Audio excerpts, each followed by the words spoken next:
Mpendwa mtazamaji wa Sibuka TV na msikilizaji wa Lindi FM, ninayo furaha kusalimu usiku wa leo katika jina zuri la Yesu Kristo. Ninamshukuru Mungu sana kwa ajili yako, kwa ajili yangu pia, kutupa nafasi hii ili tuweze kusikia neno la habari njema. Usiku wa leo tunapoenda kuanza kipindi chetu, naomba funika macho yako tupate kumwomba Mungu. Baba, katika jina la Yesu Kristo, ninakubariki sana na kukutukuza kwa nafasi njema na nzuri ambayo umetukirimia sisi watoto wako, ili tupate kujifunza maneno ya uzima yatokayo katika kinywa chako. Baba, sema na mtazamaji huyu na msikilizaji huyu pia. Neema yako Mungu iwaokoaye wanadamu wote ikatufunike na ikatusogeze mahala pema pale ambapo Baba unataka tufike. Anza nasi kipindi hiki katika jina la Yesu Kristo. Amen. Naomba tusome neno la Mungu kutoka kitabu cha Isaya, ule mlango wa 6 na mstari wa 1 mpaka ule wa 7. Isaya mlango wa 6 mstari wa 1 mpaka ule wa 7. Nasoma katika jina la Yesu.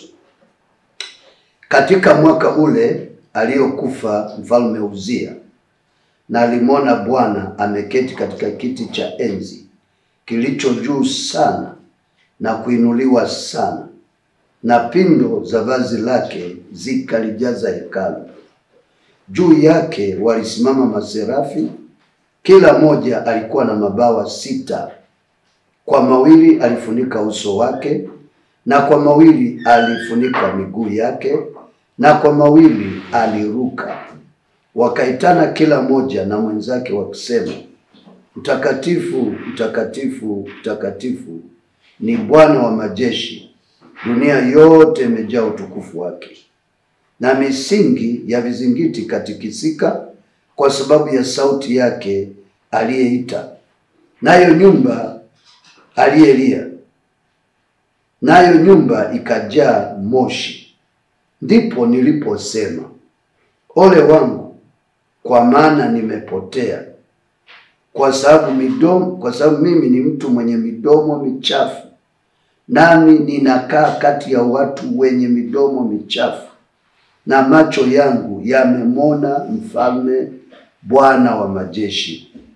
Kisha mmoja wa maserafi wale akaruka akanikaribia, naye alikuwa na kaa la moto mkononi mwake, ambalo alikuwa amelitoa kwa makoleo toka juu ya madhabahu. Akanigusa kinywa changu kwa kaa hilo, akaniambia, tazama, hili limekugusa midomo yako, na uovu wako umeondolewa, na dhambi yako imefunikwa. Bwana Yesu asifiwe. Ndugu yangu mtazamaji unayenisikiliza usiku wa leo, nina somo jema sana mbele zako ambalo Bwana amenipa.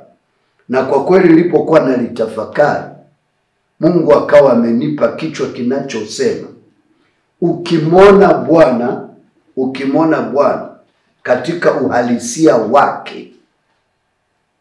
Ukimwona Bwana katika uhalisia wake, utajitambua ulivyo. Ukimwona Bwana katika uhalisia wake, utajitambua ulivyo.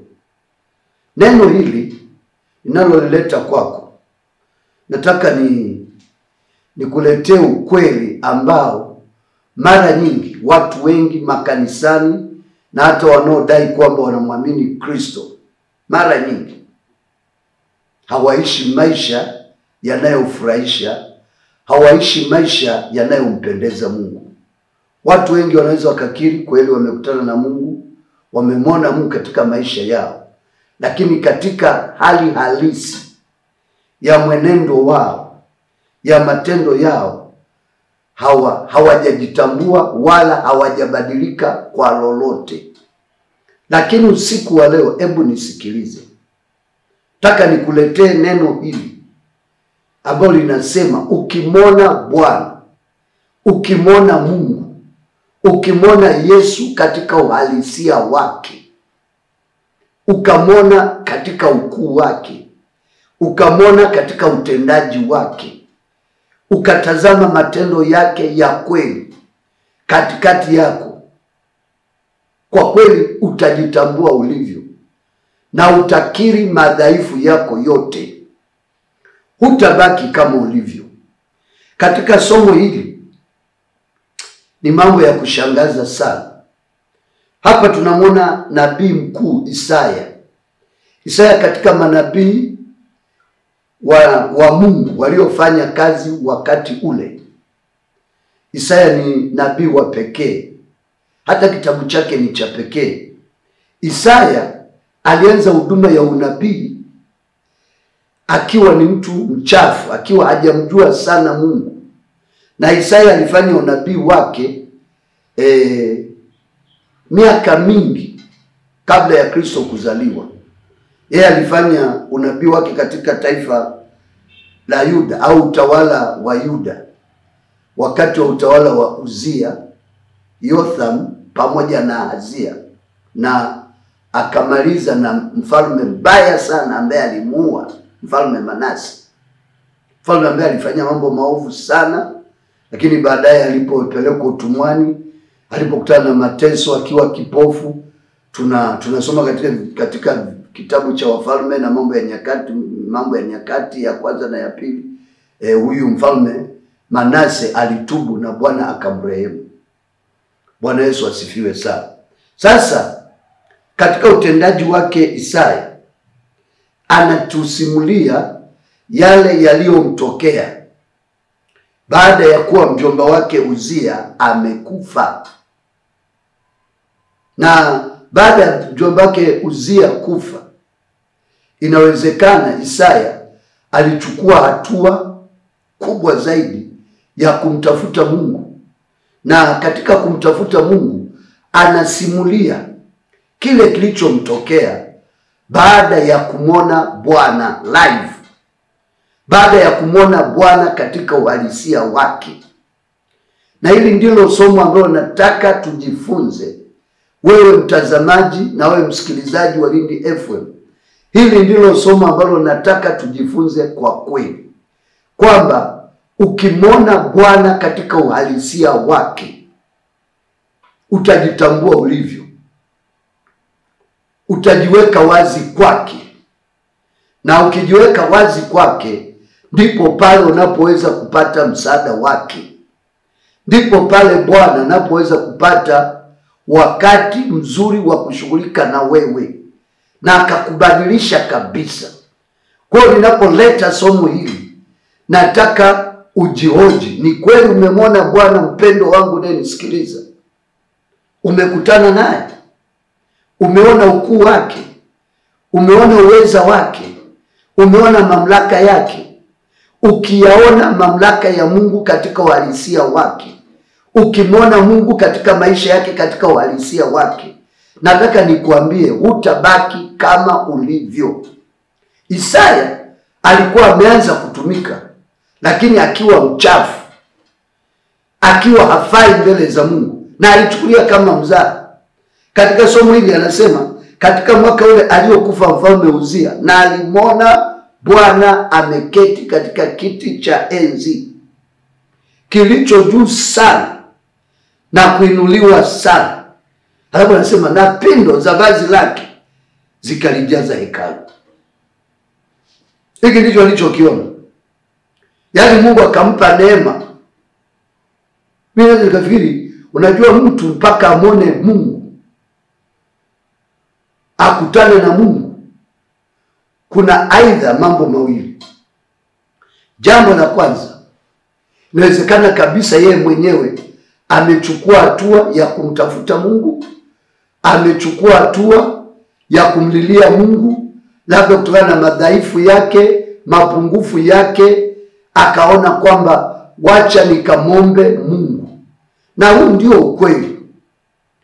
Unaponitazama mpendwa wangu, ukitaka uwe na mabadiliko halisi ya maisha yako, ukitaka uwe chombo kizuri cha Mungu, ukitaka ufae mbele za Mungu, maadamu umeanza kutumika. Nazungumza na wewe ambaye uko katika nyumba ya Mungu, hususani labda ni mchungaji, umeanza au umeokoka, lakini bado kuna vitu vinakusonga. Bado unaona hujaenda vizuri na Mungu wako. Nataka nikuambie, ukichukua hatua ya kumtafuta Mungu, Mungu ataonekana kwako. Na Mungu akionekana kwako katika uhalisia wake, katika utendaji wake, nataka nikuambie mpendwa, hutabaki kama ulivyo. Utakiri mapungufu yako, utakiri madhaifu yako, utalia mbele za Mungu. Na Mungu wetu hicho ndicho anachokitaka. Hicho ndicho anachokitaka. Ukiona wote waliobadilishwa na Mungu, wote waliogeuka na wakawa vyombo vizuri vya Mungu, ni wale ambao walikutana na Bwana katika uhalisia wake, wakajitambua walivyo, wakajitambua walivyo wanyonge, wakajitambua wasivyofaa mbele za Mungu, wakalia mbele za Mungu. Ndipo lile tendo la kulia mbele za Mungu na kukiri mapungufu yao, madhambi yao, ndipo pale ambapo Bwana aliwabadilisha na wameweka historia kubwa katika maisha yao. Kwa hiyo katika somo hili tunamwona Isaya, mjomba wake mfalme Uzia alipokufa, Isaya anasema, na alimwona Bwana ameketi katika kiti cha enzi kilicho juu sana na kuinuliwa sana, na pindo za vazi lake zikalijaza hekalu. Anasema juu yake walisimama maserafi, kila mmoja alikuwa na mabawa 6. Kwa mawili alifunika uso wake, na kwa mawili alifunika miguu yake, na kwa mawili aliruka. Alipokuwa na watazama hao maserafi, Biblia haisemi walikuwa ni wangapi. Napozungumza juu ya maserafi, labda ni neno geni kidogo kwako, lakini maserafi ni moja ya kundi la malaika. Katika kundi la malaika, japo leo sio somo lake, malaika, kuna malaika wanaitwa maserafi, ni kundi la juu, makerubi wa kundi la juu, na malaika wa kundi la kawaida. Siku nyingine Mungu akinipa neema, labda nitazungumza. Lakini moja ya kundi la malaika, maserafi, yani wenye daraja la juu katika malaika wale ambao wanatenda kazi ya Mungu. Maana wapo ambao wako special kwa ajili ya kazi ya Mungu, Mungu aliwatuma kwa kazi maalum, na wapo ambao ni malaika wa kawaida wanaofanya kazi kutuhudumia sisi watakatifu. Sasa hii aina ya malaika ambao anasema ni maserafi, aliwaona wameketi, wamesimama, kila mmoja alikuwa na mabawa 6 kwenye kile kiti cha enzi. Walikuwa wamemzunguka Bwana. Akaona hao maserafi, na Biblia inasema walikuwa na mabawa 6. Kwa mawili walifunika nyuso zao, kwa mawili walifunika miguu yao, na kwa mawili waliruka. Ni mambo ya ajabu sana. Sasa akaendelea kuona hawa maserafi wanaitana. Ni neema ya ajabu sana. Unaweza ukaona vitu ambavyo aliviona Isaya. Akaona wanaitana wakisema, mtakatifu, mtakatifu, mtakatifu ni Bwana wa majeshi, dunia yote imejaa utukufu wake. Wakati wanasema hivyo, anasema misingi ya vizingiti ikatikisika.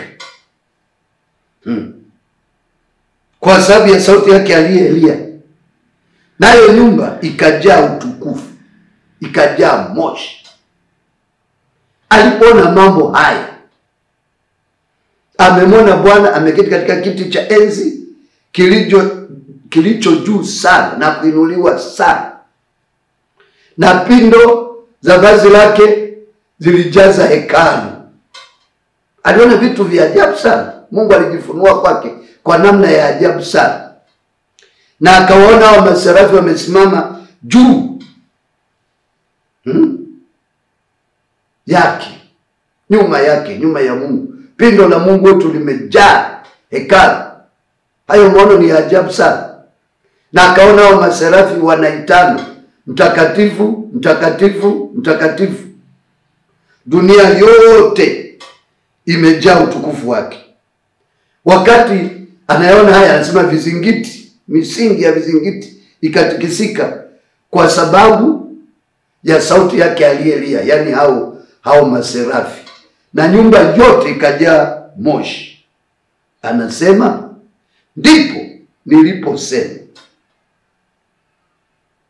niliposema ole wangu, kwa maana nimepotea, kwa sababu mimi ni mtu mwenye midomo michafu, nami ninakaa katikati au kati ya watu wenye midomo michafu.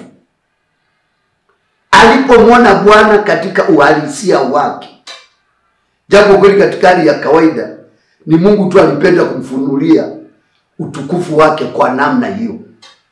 Maana hapo hiyo ni kama tu Mungu alimuonyesha sehemu, lakini alimwona Bwana katika uhalisia. Yani aliona vitu visivyo vya kawaida. Aliona uhalisia wa Mungu wa aina fulani. Ndio maana somo hili usiku wa leo ninapolileta kwako mtazamaji wa Sibuka TV na wewe unayenisikiliza kupitia Lindi FM, yani nasema hivi, ukimwona Bwana katika uhalisia wake, utajitambua jinsi ulivyo. Utajitambua jinsi ulivyo mnyonge, utajitambua jinsi ufai mbele za Mungu, utajitambua ulivyo mdhaifu. Wakati mwingine tumejivuna au tumeona tunafaa sana kwa sababu Bwana hajatutokea kwa ukamilifu wake. Lakini nataka nikwambie, ukimwona Bwana katika uhalisia wake, hata kama ni kwa sehemu, utajitambua ulivyo. Utajitambua ya kwamba unahitaji kuwa mtakatifu sana. Unahitaji kumwomba sana ili Mungu aendelee kukutumia. Sasa Isaya alipoona hii sehemu ya mambo ambayo Mungu alimuonyesha, alipoona Mungu katika kiti chake cha enzi kilichokuwa kimeinuliwa sana, na maserafi wamesimama juu yake, akaona pindo la vazi lake limejaza hekalu lote, na akawaona hao maserafi wenye mabawa 6. Sijui walikuwa 6, walikuwa 8, walikuwa wangapi, Biblia haisemi. Lakini akaona wanaitana, mtakatifu, mtakatifu, mtakatifu ni Bwana wa majeshi. Dunia yote imejaa utukufu wake. Na misingi ya vizingiti vya hiyo nyumba au hilo hekalu ikatikisika kwa sababu yake yeye aliyelia, na nyumba yote ikajaa moshi. Ndipo Isaya akajitambua hali yake aliyokuwa nayo. Akasema ole wangu, kwa maana nimepotea. Alijiona amepotea. Ni mwenye dhambi, ni mwana mpotevu. Akajitambua kwamba amepotea katika njia ya Mungu, katika mapenzi ya Mungu. Hafai, amepotea. Haisabiki kwamba anafaa. Akajitambua aliposema ole wangu, kwa maana nimepotea, kwa sababu mimi ni mwenye midomo michafu, nami nakaa kati ya watu wenye midomo michafu, na macho yangu yamemwona Bwana. Na macho yangu nimemwona Bwana. Isaya anakiri. Baada ya kumwona Bwana akajitambua alivyo. Na alimwona Bwana katika uhalisia huo kwa sehemu hiyo ndogo aliyomfunulia. Ndio anasema unaweza ukawa unajivuna, unaweza ukawa unaona kama nafanya sana kazi au mimi si mwenye dhambi.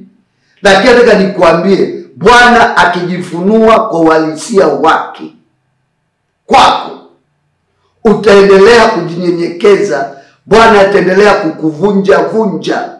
Na kwa kweli, kwa sababu umeona, umethibitisha, hutababaika kwa lolote. Watu leo wanababaika, hawaendi vizuri, au wanafanya madudu katika nyumba ya Mungu, au hawatumiki kwa uaminifu katika nyumba ya Mungu, kwa sababu wamemwona kidogo Mungu, hawajamwona katika uhalisia wake. Wakati mwingine kama mtumishi, labda umehubiri, umefundisha, unaona watu wanafurahi au watu wanashangilia, unaridhika na hali hiyo, unaona kama wanafanya vizuri. Nataka nikuambie, bado tunahitaji kujisogeza zaidi mbele za Mungu ili tumwone alivyo. Na kwa kweli ukimwona Mungu kama alivyo, utaona uhitaji mkubwa sana katika maisha yako. Utaona ya kwamba bado una sehemu kubwa ya kufanya. Unawajibika sana kujitakasa mbele za Bwana ili aendelee kukufanya chombo kizuri cha kufaa. Isaya alipomwona Bwana kwa ukamilifu au kwa sehemu hiyo, ndipo Isaya alipochukua hatua nyingine zaidi ya kupiga mbele za Mungu. Kwanza alikiri mbele za Mungu kwamba ole wangu, maana nimepotea. Alijiona hafai, si chochote, si lolote. Akasema ole wangu, maana nimepotea, nami nina midomo michafu na ninakaa kati ya watu wenye midomo michafu. Unajua, baada ya kutambua jinsi alivyo, baada ya kujielewa jinsi alivyo na kukiri mbele za Mungu, alichofanya Mungu, Biblia inasema, kisha mmoja wa masarafi wake akaruka akanikaribia, naye alikuwa na kaa la moto mkononi mwake. Biblia inasema ambao alikuwa amelitoa katika ile madhabahu, makoleo juu ya madhabahu. Anasema akamgusa, anasema akanigusa kinywa changu kwa kaa hilo, akaniambia, tazama, hili limekugusa midomo yako, na uovu wako umeondolewa, na dhambi yako imefunikwa. Unaona, baada ya kujitambua alivyo na kukiri mbele za Mungu kwamba si lolote, si chochote, Bwana akawa amefurahia sana. Bwana akawa ameridhika kwamba sasa huyu, kwa sababu amejitambua alivyo, kwa sababu amejijua alivyo, sasa anahitaji msaada wangu, anahitaji kutakaswa na mimi, anahitaji kutengenezwa na mimi ili kusudi anifai. Isaya baada ya kutambua huo uhalisia, baada ya kumwona Mungu kama alivyo na akakiri kwamba hafai, si chochote, si lolote, Isaya alitakaswa. Mmoja wa masarafi alichukua kaa la moto kutoka madhabahuni, akamgusa katika midomo yake, akamwambia, tazama, hili limekugusa midomo yako, na uovu wako umeondolewa, na dhambi yako imefunikwa. Hapo akasikia sauti ikimwambia kwamba ni mtume nani, naye ni nani atakaye kwenda kwa ajili yetu. Ule mstari anasema, kisha nikasikia sauti ya Bwana akisema, ni mtume nani, naye ni nani atakaye kwenda kwa ajili yetu. Ndipo hapo Isaya alipoitika, akaamua kutumika. Na kwa kweli tangu wakati ule tunaposoma habari za Isaya akaenda vizuri na Mungu. Na kwa kweli kama kuna nabii amepata neema ya mambo makubwa, Isaya ni mmoja wa manabii ambao Bwana amewaonyesha mambo makubwa. Kwanza alitabiri juu ya mataifa yaliyokuwa yanaizunguka Israeli, lakini Isaya akajaliwa kuona ujio wa Yesu Kristo. Akatabiri, tazama, bikira atachukua mimba, atazaa mtoto, na jina la mtoto yule ataitwa Immanueli, yaani Mungu katikati yetu, Mungu pamoja nasi.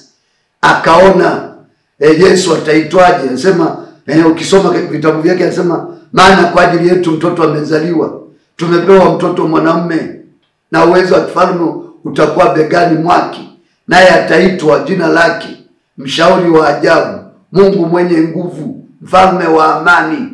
Maongeo yake na enzi yake hayatakuwa na mwisho. Akatabiri mambo ya ujio wa Kristo, akatabiri kifo chake, akatabiri kifo chake, akatabiri maisha, utawala wa miaka 1000 na ujio wa Kristo. Kila akasema mambo mengi. Kama kuna nabii aliyejaliwa kusema habari za Yesu Kristo, na kama kuna nabii ambaye maandiko mengi yamekaririwa na Kristo wakati wake akiwa duniani, ni nabii Isaya. Lakini kwa nini ni nabii Isaya?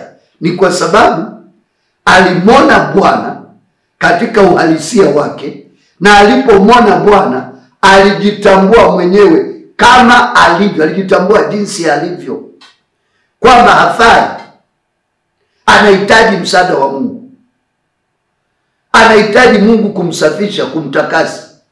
Unajua, ili uwe chombo kizuri cha Mungu, Biblia inasema basi ikiwa mtu amejitenga na hao, amejitakasa kwa kujitenga na hao, atakuwa chombo cha kumfaa Bwana, kilichosafishwa, kilichotengenezwa kwa kila kazi njema. Unajua, tunahitaji kutengenezwa na Bwana ili tuwe vyombo vyake vyema, lakini hatuwezi kutengenezwa na Bwana, hatuwezi kusafishwa na Bwana kama Isaya alivyosafishwa, tusipojitambua jinsi tulivyo. Isaya alipojitambua, wala hakuringa mbele za Bwana, hakukawia mbele za Bwana, alijieleza alivyo. Na alivyojieleza alivyo, ndipo mmoja wale wa masarafi wakachukua kaa la moto kutoka madhabahuni pa Mungu na kumgusa kinywa chake, midomo yake. Akasema, dhambi, yani tazama, anamwambia hivi, tazama hili limekugusa midomo yako, na uovu wako umeondolewa, na dhambi yako imefunikwa. Nataka nikwambie mpendwa wangu unaponisikiliza, huwezi kuwa chombo kizuri cha Mungu kama utabaki kuwa mwovu, kama utabaki kuwa mwenye dhambi mbele za Bwana.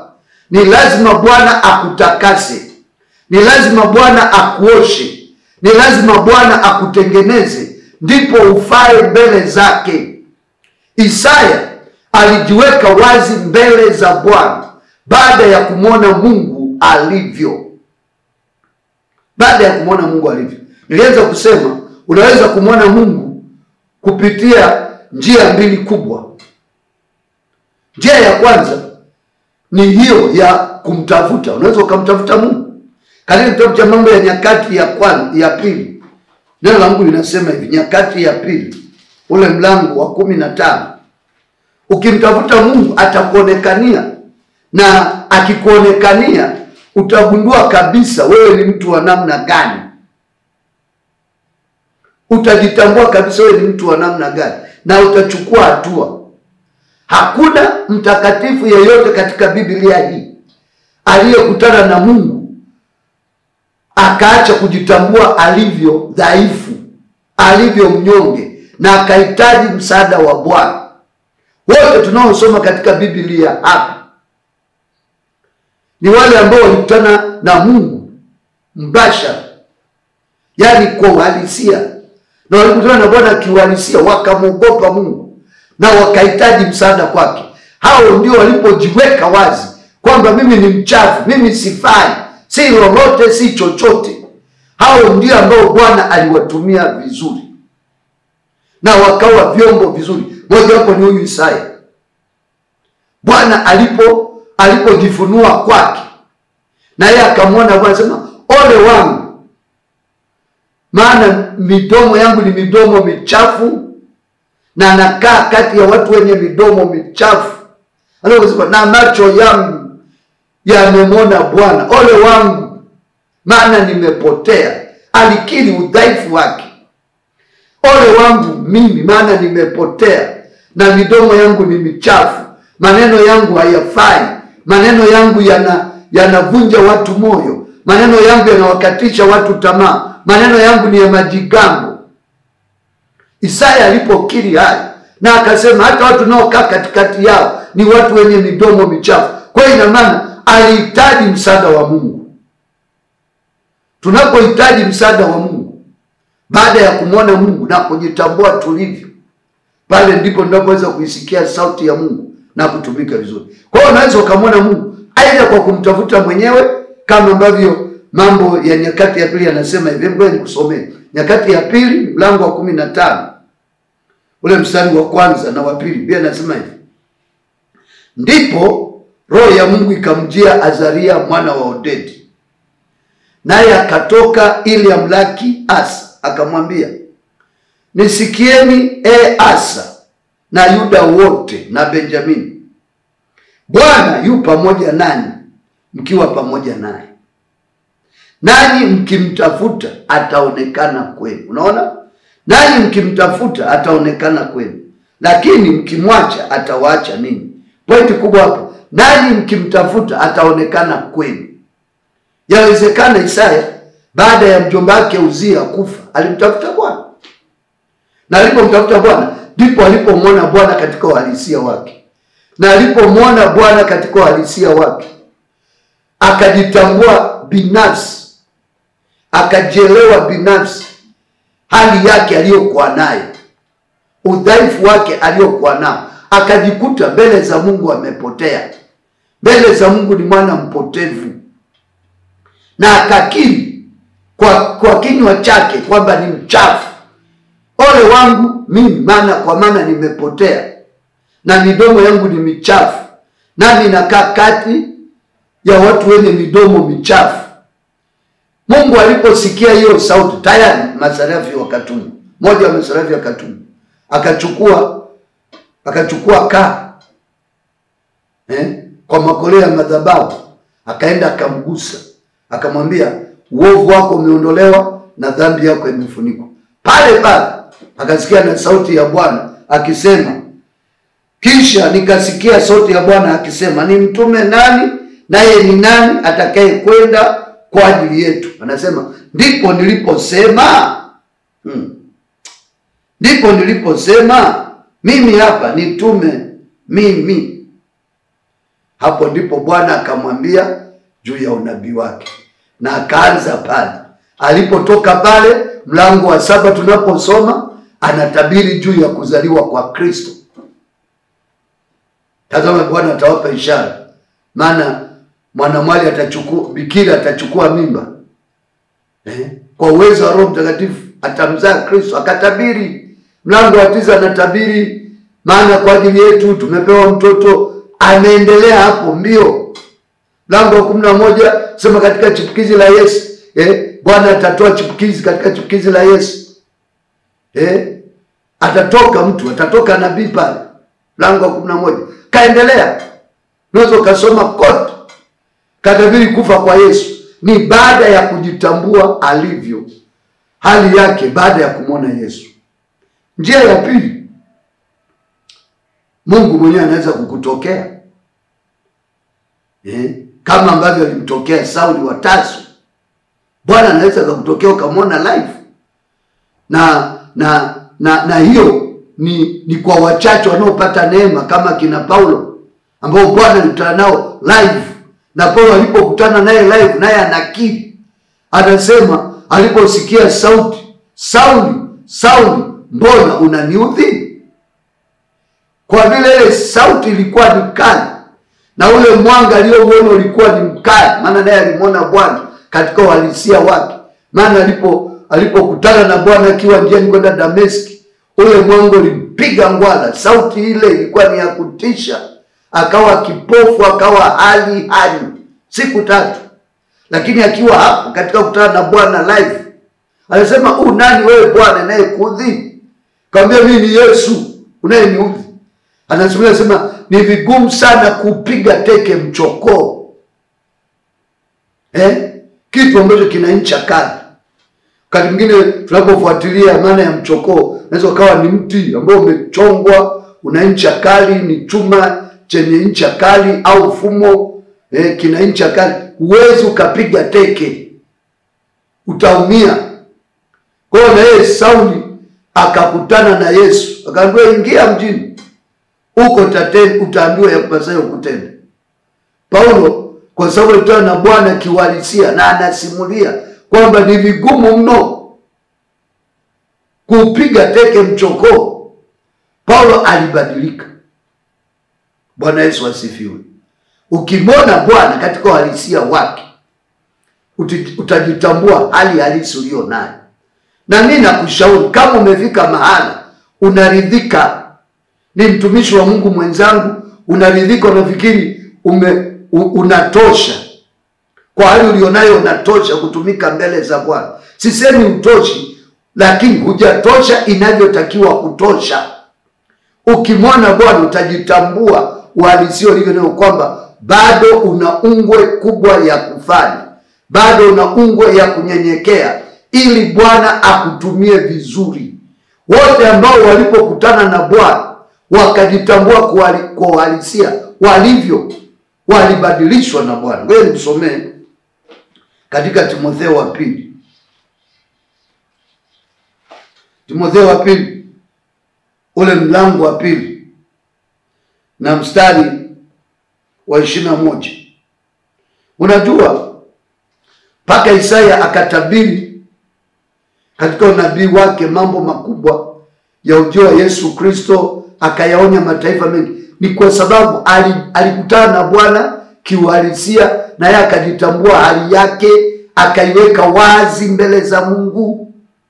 Bwana akamsafisha, Bwana akamtakasa. Isaya akawa chombo chema, akawa chombo chema. Mimi na wewe hatuwezi kuwa vyombo vyema mbele za Mungu kama anavyotaka tusipojitambua kwa uhalisia hali zetu tulizo nazo. Wakati mwingine tunaridhika tu, unapoomba unaona kama umeomba sana. Bado hujaomba sana, sijaomba sana. Tunamhitaji sana Mungu. Na ili kujua kwamba tunamhitaji sana Mungu na tunahitaji sana neema yake, endelea kumtafuta Mungu ili uendelee kuona uhalisia wake, uendelee kuona utendaji wake, uendelee kuona ukuu wake. Mimi ninapotafakari namna Mungu ambavyo aliwatumia wenzetu waliopita, naona bado sijatosha. Mungu ambaye aliingia kwenye tanuru la moto akawatetea watumishi wake Shadraka, Meshaki, Abednego, akawatetea mpaka Nebukadneza na jeuri yake akachanganyikiwa, akasema enyi manaibu na maamuri, je, hatukutupa watu watatu mule ndani hali wamefungwa? Mbona mimi naona wamefunguliwa na kuna mtu wa nne, na huyo mtu wa nne anang'aa kama mwana wa miungu? Akashangaa. Hapo kauli yake kabadilika. Maana alipoona mwana wa Mungu ndani ya moto, Nebukadneza akamwona Kristo, akaona uwezo wa Mungu ndani ya tanuru la moto, kwamba wale kina Shadraka na Meshaki kina Abednego wanatembea hali hawana jeraha lolote ndani ya moto. Akasema, Shadraka na Meshaki na Abednego, watumishi wa Mungu aliye hai, tokeni huko, njoni huku nje. Akaona uhalisia, akakiri. Baadaye kule anasema, asiwepo mtu yeyote atakaye nena kinyume na Mungu wa Shadraka na Meshaki na Abednego, maana hayuko Mungu wa kuokoa wa namna hii zaidi ya Mungu wa kina Shadraka na Meshaki na Abednego. Mfalme Nebukadneza alipouona uhalisia wa Mungu katika tanuru, kwamba Kristo ameingia ndani ya tanuru, na watumishi wake amewafungua, zile kamba hazina kitu, zimeyeyuka, lakini mavazi ya Shadraka na Meshaki na Abednego na nywele zao hazijadhurika kwa lolote. Anaona wanatembea tu, na moja akasema, na mwana wa miungu yuko katikati yao.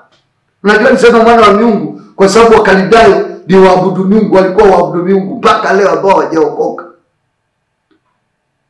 Nebukadneza alipomwona Mungu katika uhalisia wake, akatoa amri, akaagiza kwamba asiwepo mtu atakaye nena kinyume na Mungu wa Shadraka na Meshaki na Abednego, maana hayuko Mungu awezaye kuokoa namna ile kwa stahili ile.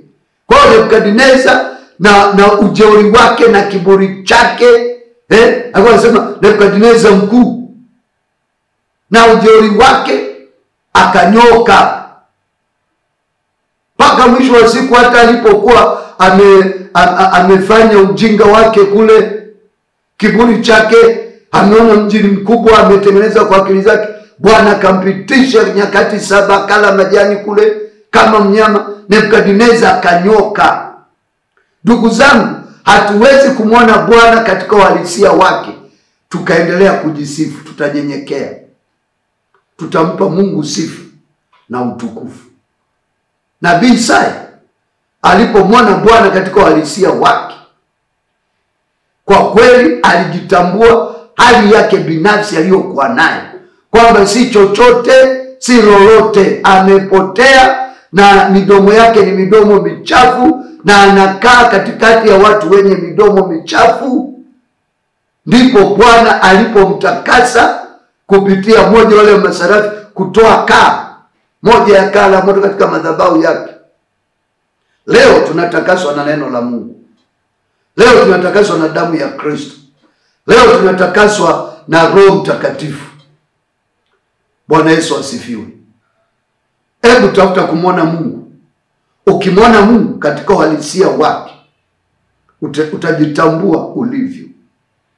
Na ukijitambua ulivyo, ukijiweka wazi mbele za Mungu, ndipo utakaposafishwa. Katika Timotheo wa pili, ule mlango wa pili nilitaka kusomea mstari wa 21.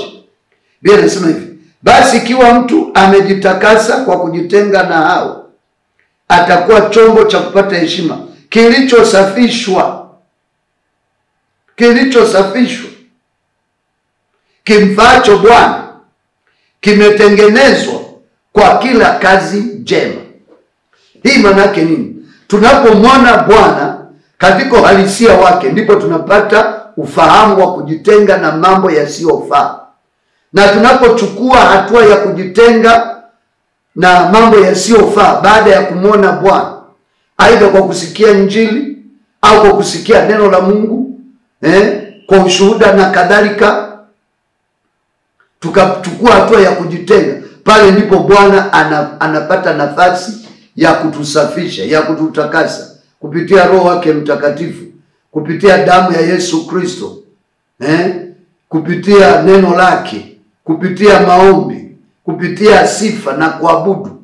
Bwana anatutakasa na tunatengenezwa kuwa chombo chenye heshima, kimfaacho Bwana kwa kila kazi njema. Ndivyo Mungu alivyofanya kwa Isaya baada ya Isaya kujitambua alivyo. Usiku wa leo, ujumbe wangu kwako, kutana na Bwana. Ukikutana na Bwana, utajitambua uhalisia, utajitambua hali halisi ulio nayo, utajitambua uhalisia wako, kwamba si chochote si lolote. Hata kama umehubiri, umefundisha, ukikutana na Bwana ukamwona kiuhalisia, ukaona utendaji wake usivyo wa kawaida, kwamba Mungu sio wa mazoea, utaendelea siku zote kulia, na Bwana ataendelea kukutakasa na kukufanya ufae zaidi mbele zake. Atakusafisha, atakutengeneza kwa kila kazi iliyo njema. Bwana Yesu asifiwe. Ndivyo yalivyomtokea Isaya. Nikuletee mfano wa mtu mwingine, Petro. Petro naye alipokutana na Yesu kiuhalisia, yani alipokutana na Yesu live kwa mara ya kwanza, Petro alijiona yeye ni mwenye dhambi. Hakujihesabia haki hata kidogo. Yani alinyanyua mikono. Tunajeuri mbele za Mungu, tunajiona tunaweza mambo ya Mungu kwa sababu tunaridhika, tunafikiri tunajua sana. Lakini nataka nikwambie, tukimwona Bwana kiuhalisia kama alivyo. Somo letu, ukimwona Bwana kwa uhalisia wake, utajitambua ulivyo. Utajivuna. Utaona jinsi ulivyo mnyonge. Utaona jinsi ambavyo unahitaji sana msaada wake. Bwana Yesu asifiwe. Kabisa. Petro naye alipomwona Bwana kwa uhalisia wake, alijitambua alivyo na akahitaji msaada mbele za Mungu. Wewe nisomee kitabu cha Luka ile sura ya 5 kuanzia ule mstari wa 4 hadi wa 11. Biblia inasema, hata alipokwisha kunena alimwambia, Simoni, tweka mpaka kilindini, mkashushe nyavu zenu mvue samaki. Hata alipokwisha kunena alimwambia, Simoni, tweka mpaka kilindini, mkashushe nyavu zenu mvue samaki. Simoni akajibu akamwambia, Bwana mkubwa, tumefanya kazi ya kuchosha usiku kucha, tusipate kitu, lakini kwa neno lako nitazishusha nyavu. Basi walipofanya hivyo, walipata samaki wengi mno, nyavu zao zikaanza kukatika. Wakawapungia mikono washirika wao waliokuwa katika chombo cha pili, waje kuwasaidia. Wakavijaza vyombo vyote viwili, hata vikataka kuzama. Hata sikiliza mstari wa 8. Simoni Petro alipoona hayo, alianguka magotini pa Yesu akisema, ondoka kwangu, kwa kuwa mimi ni mtu mwenye dhambi, Bwana. Maana alishikwa na ushangao, yeye na wote waliokuwa pamoja naye, kwa sababu ya wingi wa samaki waliopata. Sikiliza. Simoni Petro alipomwona Yesu kiuhalisia katika utendaji, japo ni moja tu ya tukio, lakini alipoona uweza wake mbashara. Unajua Simoni Petro alikuwa ni mvuvi, na alikuwa ni mvuvi aliyebobea, alikuwa ni mvuvi mashuhuri. Na wakati Yesu anakuja kukutana naye na kumchukua awe mmoja wa wanafunzi wake, Petro alikuwa amefanya kazi ya uvuvi kwa miaka mingi. Kusema kweli ndio alikuwa maisha yake. Maana nyumbani kwake ilikuwa ni Kapernaum tu, ukingoni mwa ziwa Nazareth. Bahari ya Nazareth wanasema wakati mwingine, au bahari ya Galilaya, wengine wanaita bahari ya Tiberia, majina yote yale. Kwa alikuwa ni mzoefu. Sasa Yesu alipokuta pale, alipoanza huduma yake, watu wengi wanamfuata. Yesu alipoenda maeneo yake akakuta vyombo viwili vimeegeshwa. Petro usiku kucha na wenzake wamefanya kazi ya kuchosha, anasimulia mwenyewe. Amefanya kazi ya kuchosha asipate samaki. Sasa wamekata tamaa, wanaosha nyavu zao. Yesu kwa jinsi ambavyo watu wengi walikuwa wanamfuata, wanamzongazonga, akavitazama vyombo vilikuwa vimewekwa viwili. Yesu kwa sababu anajua yote, akajua hapa nitajitwalia moja hao wavuvi hao, lazima niwachukue. Watu wenye juhudi hii ya kuvua samaki usiku kucha, wanakesha. Hawa nikiwachukua hao wakiwa wanafunzi wangu, wakiwa wafanyakazi wangu hao, kufanya kazi ya Injili, watu wanaokesha kuvua samaki kwa bidii, sio wazembe, nitawachukua kwa ajili ya kazi ya Injili. Sikiliza, Mungu haiti watu wazembe. Mungu haiti watu wazembe, watu wajinga. Sisemi Mungu haokoi, Mungu anaokoa watu wote. Lakini kwa kazi ya Mungu anatafuta watu wenye bidii. Na katika Biblia wengi walioitwa na Bwana ni wale waliokuwa na bidii katika kazi zao. Bwana alipoona bidii yao katika kazi zao, aliwaita. Watu wanaweza kukesha kwenye samaki, wanatafuta usiku kucha, kuanzia sijui saa 4 usiku mpaka kuna kucha, hawajakata tamaa, wanaendelea kutega, wanashusha nyavu ili wavue samaki. Bwana akaona hawa wenye bidii wanaweza wakawa na kesha hata kwenye mikesha. Naweza nikawaida. Hawa wanaweza wakanifaa sana. Kwa katika vile vyombo, Yesu aligundua chombo kimoja wapo ni cha Petro. Na lazima nitampata hapa hapa. Kwa mambo nitakayomuonyesha leo, Petro lazima atainua mikono tu. Maana ni mtu mzima, ana ufahamu wake. Kwa hiyo shida ya kukosa samaki na Yesu kumtokea pale kuhubiri Injili, alafu amekitumia chombo chake, alafu akamwambia shusha mpaka kilindini, ilikuwa ni hatua njema ya kumpata Petro. Petro aliuona uhalisia wa Kristo kwa mara ya kwanza, na jumla Petro akaamua kumwamini Yesu na kumfuata Yesu. Bwana Yesu asifiwe. Sasa sikiliza alichokiona Petro hapa. Kwanza aliposogeza kile chombo, Yesu akakitumia. Toa chombo chako kwa ajili ya Bwana, utapata manufaa. Kwa anawaambia watu, huwezi ukampa Yesu chombo chako alafu akakuacha hivi hivi. Huwezi ukakubali vitu vyako Bwana avitumie alafu kabaki hivi hivi, au Bwana akakuacha hivi. Bwana wetu ni mwaminifu. Yeye sio dhalimu. Ni Mungu mwaminifu.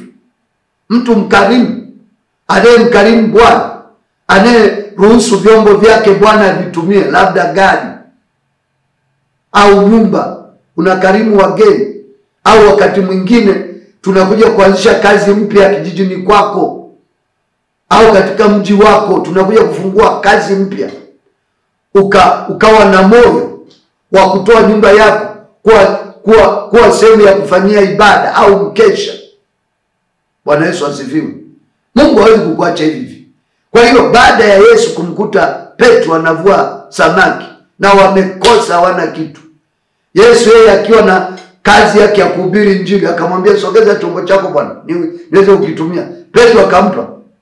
Yesu akahubiri Injili. Biblia inasema hata alipokwisha kunena alimwambia Petro, tweka mpaka kilindini, mkashushe nyavu zenu mvue samaki.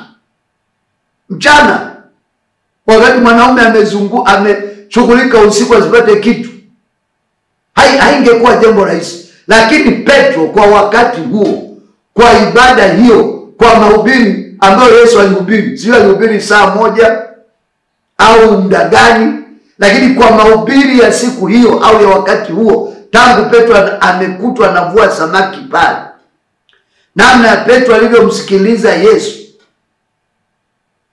Yesu alipomwamuru kwamba shusha nyavu zako utweke mpaka kilindini ukavue samaki, Petro alimwambia Yesu, Bwana mkubwa, tumefanya kazi ya kuchosha usiku kucha tusipate kitu, lakini kwa maneno haya ambayo umehubiri, kwa mafundisho haya ambayo tumeyasikia yenye nguvu, yenye uhai, yenye mamlaka, nitazishusha nyavu. Petro akazishusha nyavu kweli kama alivyoambiwa. Alipozishusha nyavu ni kama amejichongea. Samaki walisikia tangazo la Yesu wakati Petro anamwambia shusha nyavu zako mpaka kilindini ukavue samaki. Samaki kwa sababu wanamjua Yesu, wanaijua sauti yake, sijui walikuwa wamejificha wapi. Walikimbia msafara uliongozana. Bwana Yesu asifiwe. Msafara wa samaki walikimbia. Sato, lile ziwa la Galilaya lina samaki aina ya tilapia, sato, wazuri kama waziwa Victoria kabisa. Na yasema kwa sababu Bwana alinipa neema kidogo na wenzangu, tulifika kule wakati fulani tukala samaki waziwa Nazareti. Bwana Yesu asifiwe. Ni neema tu ya Mungu. Sasa samaki wakajaa kwenye zile nyavu. Walipoanza kuvuta hao samaki wengi, Petro alipoona wale samaki live, kwamba mimi ni mzoefu wa kuvua, masaa haya samaki wao wapatikani, alafu cha ajabu mimi Petro, mimi na wenzangu wakina Yohana hao na kina Yakobo, tumefanya kazi kubwa tusipate kitu. Leo samaki wamepatikana. Petro alipomwona Yesu kiuhalisia kupitia huo muujiza wa kupata samaki wengi. Maana Yesu alimwambia Simon, tweka mpaka kilindini mkashushe nyavu zenu mvue samaki. Na yeye akajieleza kabisa kwamba Bwana mkubwa, tumefanya kazi usiku kucha tusipate chochote, lakini kwa neno lako nitazishusha nyavu.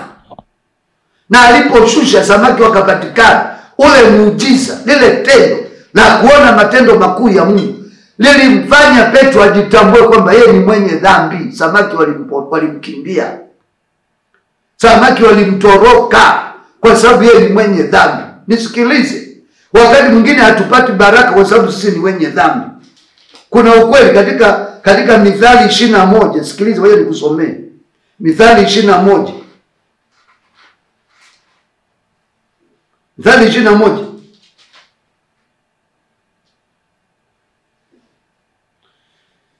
Mithali 21 mstari wa 3 na 4.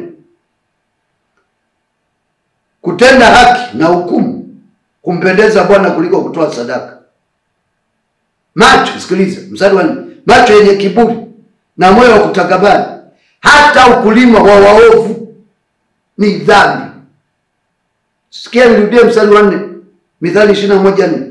Macho yenye kiburi na moyo wa kutakabari, hata ukulima wa waovu ni dhambi. Hata ukulima wa waovu ni dhambi. Kwa hiyo Petro alijigundua kwamba yeye ni mwenye dhambi, kwamba hata uvuvi wa waovu ni dhambi. Alijikuta kwamba samaki walimkimbia kwa sababu yeye ni mwenye dhambi. Pale Petro, baada ya kuona ukuu wa Mungu, alipomwona Yesu live, Petro alimwambia Yesu, ondoka kwangu maana mimi ni mwenye dhambi. Sentensi hiyo, kwa sababu ndio Yesu alikuwa anataka, alimwambia usiogope Petro, usiogope, kuanzia leo utakuwa mvuvi wa watu. Bwana Yesu asifiwe. Biblia inasema mstari wa 9 wa ndani, mstari wa 8, Simoni Petro alipoona hayo alianguka magotini pa Yesu akisema, ondoka kwangu kwa kuwa mimi ni mtu mwenye dhambi Bwana. Maana alishikwa na ushangao yeye na wote waliokuwa pamoja naye kwa sababu ya wingi wa samaki waliopata. Na kadhalika Yakobo na Yohana wana wa Zebedayo waliokuwa washirika wa Simoni. Yesu akamwambia Simoni, usiogope, tangu sasa utakuwa ukivua watu. Hata walipokuja kuviegesha pwani vyombo vyao, wakaacha vyote wakamfuata Kristo. Ndugu yangu, muda hautoshi, ningekuletea mifano mingi ya watu waliomwona Bwana live na wakageuka, wakamwamini Yesu Kristo. Somo letu, ukimwona Bwana utajitambua ulivyo. Ukimwona Bwana kiuhalisia utajitambua ulivyo. Petro alipomwona Bwana kiuhalisia kupitia samaki, alijitambua ni mwenye dhambi na akahitaji msaada wa Kristo, na Kristo akamsaidia. Ningeweza kuleta habari za Zakayo. Walipokutana na Kristo, walijitambua, walimwambia Bwana, nusu ya mali yangu nawapa maskini, na kama nimemdhulumu mtu kitu namrudishia mara 4. Mama Msamaria alipokutana na Yesu live, aliacha mtungi wake, aliacha maisha yake ya dhambi, akajikabidhi kwa Kristo. Usiku wa leo, mwone Kristo live katika maisha yako.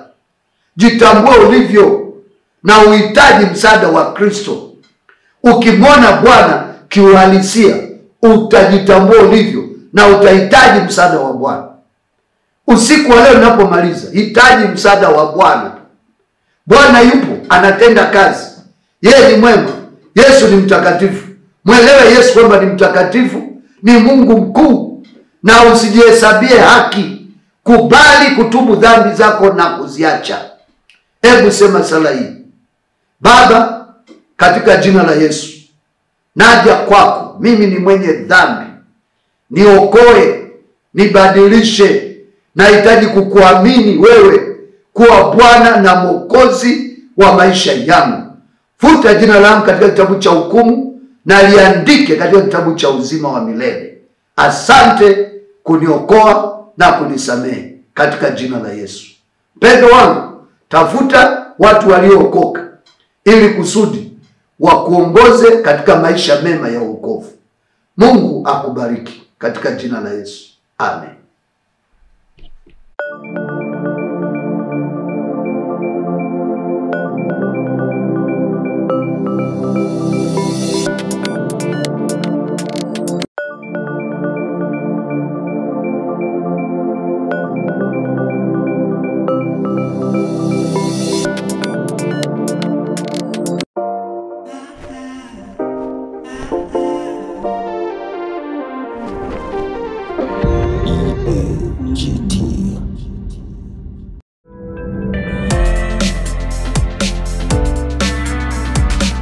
Sibuka TV.